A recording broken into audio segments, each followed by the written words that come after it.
අයිබෝන් ඉතින් අද වීඩියෝගෙන් අපි සාකච්ඡා කරමු මේ විශේෂයෙන්ම සංචාරක කර්මාන්තයට සම්බන්ධව ඔබ ඉඩමක් මිලදී ගැනීමේදී සැලකිය යුතු කාරණා කිහිපයක්. දැන් මේ විශේෂයෙන්ම අපි කතා කරන්නේ සංචාරක කර්මාන්තය කියන හොටෙල් ඉන්ඩස්ට්‍රි එක සඳහා වාලා කන්ස්ට්‍රක්ෂන් එකක් ආයෝජනය කිරීමට බලාපොරොත්තු වෙදී. දැන් අර මම කලින් වීඩියෝ එක සඳහන් කරා අපිට අපේ ඉඩමක් තියෙනා වුණත් අපිට අවශ්‍ය විදිහට අපිට කන්ස්ට්‍රක්ෂන් කරන්න අවශ්‍ය හැකියාවක් නැහැ. එම අපේ ලෑන්ඩ් එක තියෙන ප්‍රදේශයට අදාළ ආයතන වලින් ප්‍රාදේශීය සභාව එහෙම නැත්නම් නාගරික සංගঠন වර්ධන අධිකාරිය ඉතින් මේ වගේ ආයතනෙන් අපිට අප්‍රූවල් එකක් බිල්ඩින් අප්‍රූවල් එකක් ප්‍රොජෙක්ට් එකට අප්‍රූවල් එකක් ලබා ගැනීමට අවශ්‍යතාවය තියෙනවා කියලා. ඉතින් මම මෙහිදී කරුණු කිහිපයක් ඔයාලට හයිලයිට් කරලා පෙන්නන්න හදන්නේ.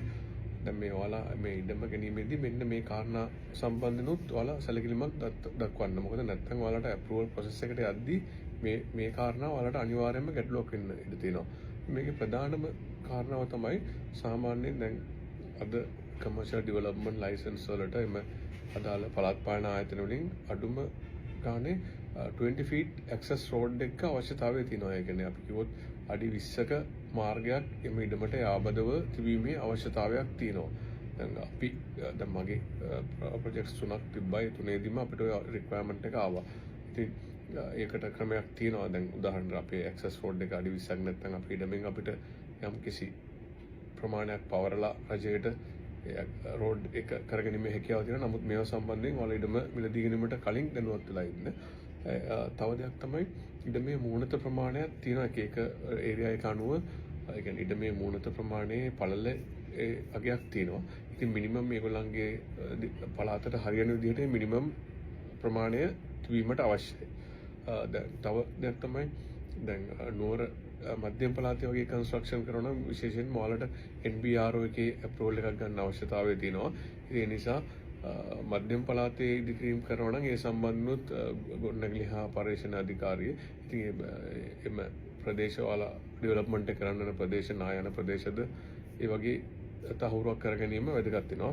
ඊට අමතරව අපි තවත් බැලුවොත් දැන් උදාහරණයකට ට්‍රාන්ස්ෆෝමරයක් ඔයාලගේ ඉඩමට ආසන්නයේ ට්‍රාන්ස්ෆෝමරයක් පිටලා තියෙනවද නැත්නම් 3 phase line තියෙනවද මෙන්න මේ වගේ දේවල් ගැනත් අවධානය යොමු කරන්න. තවත් බැලුවොත් වතුර ඔබට පහසුවෙන් වතුර ලබා ගැනීමේ හැකියාව තියෙනවද වෝටර් බෝඩ් එකේ සිටි ලයින්ස් තියෙනවද ඉඩමට සාපේක්ෂව. ඉතින් මේ වගේ දේවලුත් ඔයාලා සැලකිලිමත් දක්වන්න. මොකද මේවා කරන් යද්දී අනිවාර්යයෙන්ම එන ප්‍රශ්න. ඉතින් දැන් උදාහරණ දැන් අපි විදුලිය අපි අඩුකන අපි රූම්ස් 10ක් විතර හදලා අපිට AC යන්ත්‍ර 10ක් දුවා ගන්න තරමට කරන්ට් එක නැත්නම් අපි ප්‍රශ්නයකට වෙනවනේ.